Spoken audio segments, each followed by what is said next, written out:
سبحانك انی کنت من الظالمین۔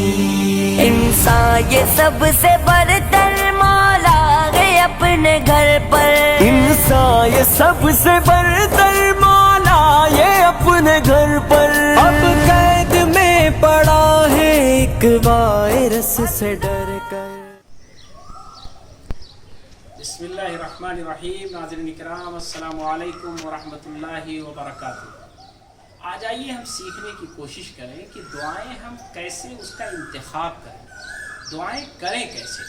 یہ رمضان دعاؤں کا مہینہ ہے، ہمیں دعاؤں کا اہتمام کرنا ہے اور دعاؤں سے انشاءاللہ ہماری زندگی پر بڑا اثر پڑے گا، لیکن دعاؤں کا انتخاب کیسے کریں۔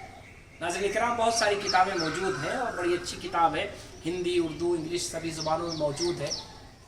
احسن الکلام یا حسن المسلم یا دعاؤں کی بہت ساری کتابیں، مومن کا ہتھیار، بہت ساری کتابیں موجود ہیں۔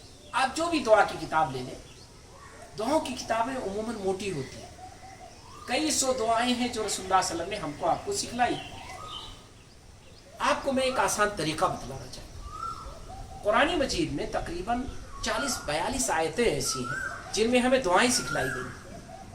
ربنا لا تؤاخذنا ان نسینا او اخطانا، ربنا لا تحملنا ما لا طاقت لنا به واعف عنا واغفر لنا وارحمنا، ربنا لا تحملنا ما لا طاقت لنا به۔ یہ جو دعائیں ہیں، قرآن مجید کی جو دعائیں سکھائی گئی ہیں، اس کو آپ یاد کریں، کوشش کریں، انشاءاللہ آپ کو یاد ہو جائے۔ ایسے نبی کریم صلی اللہ علیہ وسلم سے بڑی چھوٹی چھوٹی دعائیں یاد کریں، لیکن دعاؤں کے کرنے کا طریقہ کیا اپنائیں یہ ضرور آپ ذہن میں رکھیں۔ کبھی بھی دعا کریں تو سب سے پہلے اللہ تبارک تعالیٰ کی تعریف بیان کریں۔ اے اللہ، تیرے میرے اوپر یہ احسانات ہیں، تیرا میرے اوپر یہ کرم ہے، تو نے مجھ کو یہ جو کچھ نعمت ہے اللہ تبارک تعالیٰ نے آپ کو دی ہیں، ان نعمتوں کا ذکر کریں، یاد کریں ان کو۔ اپنے اوپر نعمت ہے جو اللہ تبارک تعالیٰ نے کی ہے، ان سب کا یاد کریں۔ اس یاد کرنے کے نتیجے میں اللہ کا شکر ادا کریں، اور اس کے بعد پیارے نبی محمد عربی صلی اللہ علیہ وسلم پر درود بھیجیں۔ آپ میں سے اکثر کو درود ابراہیمی یاد ہے، اللہم صلی علی محمد وعلی آل محمد، تو درود ابراہیمی کا ضرور تذکرہ کریں۔ خاص طور پر میں آج گفتگو کر رہا ہوں جمعے کے دن، حالانکہ یہ گفتگو آپ کے لیے عام ہے۔ جمعے کے دن تو خصوصاً محمد رسول اللہ صلی اللہ علیہ وسلم پر درود زیادہ بھیجنا چاہیے۔ دعاؤں سے پہلے بھی رسول اللہ صلی اللہ علیہ وسلم پر درود بھیجنا چاہیے۔ آپ درود پڑھیں، پھر اس کے بعد آپ اللہ تعالیٰ کی قدرت کا، اس کی حیثیت کا، اس کے مقام کا، اس کی طاقت کا اندازہ لگائیں۔ آپ غور کریں اس پہاڑ پر، اس زمین پر، اس آسمان پر، ان دریاؤں پر، ان پودوں پر، بہت ساری جو اس طرح کی بڑی چیزیں جو آپ کو نظر آتی ہیں، آپ غور کریں کہ اللہ جس نے ان سب کو بنایا ہے وہ کتنا بڑا ہے، وہ کتنا عظیم الشان ہے، اس کی قدرت کتنی بڑی ہے اور اس کی طاقت کتنی بڑی ہے۔ جب آپ کو یہ سب احساس ہو جائے تو پھر آپ اپنی پریشانی، اپنے غم، اپنی تکلیف کو یاد کریں۔ دعاؤں کے تذکرے میں یہ بہت ضروری ہے۔ نبی کریم صلی اللہ علیہ وسلم کی زندگی سے ہم کو یہ ملتا ہے کہ رسول اللہ صلی اللہ علیہ وسلم اپنی پریشانی کو یاد کرتے تھے۔ ہم بھی جب اپنی پریشانی کو، اپنی تکلیف کو، اپنے غم کو یاد کریں گے، اس میں ڈوب جائیں گے، اتر جائیے اپنی تکلیف میں۔ آپ کو جو بھی تکلیف ہے آپ اس کا احساس کریے، اس کا ذکر کریے، پھر اس کا احساس کرنے کے بعد پھر اللہ تعالیٰ سے آپ التجا کیجیے، درخواست کیجیے، دعا کریے کہ اے اللہ یہ پریشانی تو ہی مٹا سکتا ہے، اس تکلیف سے تو ہی نکال سکتا ہے۔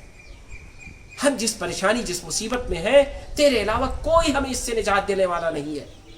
جھک جائیے، یکسو ہو جائیے اللہ کی طرف، پڑ جائیے اللہ تبارک تعالیٰ کے در پہ اور کہیے کہ اللہ تو نے یہ پہاڑ بنائے، یہ آسمان بنائے، یہ دریا، یہ سمندر، یہ فضا، تیری قدرت کے سامنے سب کچھ نہیں ہے۔ اے اللہ میں ایک چھوٹا سا التجا لے کر، ایک چھوٹی سی درخواست لے کر تیرے حضور حاضر ہوں۔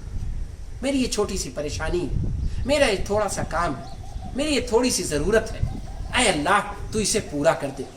یہ چڑیوں کا چہچہانا، یہ قسم قسم کی چڑیاں، اے اللہ سب تیری تسبیح بیان کرتی ہے۔ اے اللہ میں انسان ہوں، مجھ سے کمی کوتاہی ہو جاتی ہے، لیکن اس کے باوجود اے اللہ میں تیرا بندہ ہوں, تجھ سے نہ مانگوں تو کس سے مانگوں, تیرے در پہ نہ آؤں تو کس کے در پہ جاؤں. پڑ جائیے اللہ کے در پہ اور پھر بھکاری بن جائیے, پھر اللہ سے التجا کریے, روئیے, گڑ گڑائیے اور کہیے, اپنی بات کو کھل کر کہیے. اللہ تعالیٰ تو فرماتا ہے کہ اللہ تعالیٰ اپنے بندے کی التجا کو سنتا ہے, اپنے بندے کی طلب سے خوش ہوتا ہے. اللہ تعالیٰ توبہ کرنے والوں سے خوش ہوتا ہے. اپنے گناہوں کو یاد کریے, توبہ کریے. آپ سے غلطیاں ہوئی ہوں زندگی میں, کوئی فرق نہیں پڑتا ہے, مت شرمائیے کہ میں نے غلطی کی ہے, اللہ سے کیسے اپنی بات کو کہیں, اللہ کیسے میری بات کو سنے گا. یاد کیجیے اپنے گناہ کو,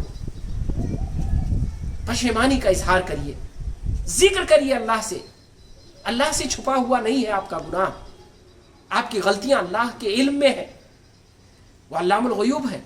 لیکن ذکر کریے آپ اپنی زبان سے, حاضر کریے اپنے آپ کو کہ آپ سے یہ غلطی ہوئی, آپ سے یہ کوتاہی ہوئی, اور یاد کریے اس کو. اور یاد کرنے کے بعد پھر اللہ تعالیٰ سے مانگیے, معافی مانگیے. معافی مانگنے والوں کو پسند کرتا ہے, خوش ہوتا ہے, اور وہ معاف کرتا ہے, اور وہ معاف کرنے والا ہے, تواب الرحیم ہے.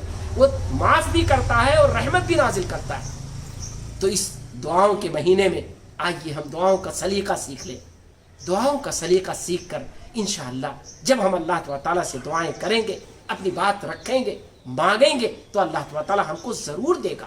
کیسے نہیں دے گا؟ اس نے یہ سب کچھ دیا ہے, یہ کائنات دی ہے. وہ آزماتا ہے بندوں کو, آزماتا ہے انسانوں کو, کیونکہ اگر آزمائے نہیں تو انسان بھول جاتا ہے اللہ کو.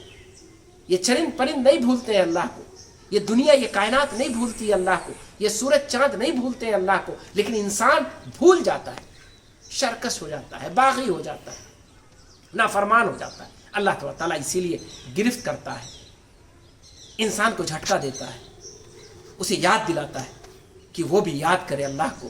تو یقیناً آج یہ رمضان کا مہینہ ہے, حالات ایسے کچھ ہیں, ایک بڑی وبا ہے, ایک لاک ڈاؤن ہے, ہم اپنے گھروں میں بند ہیں.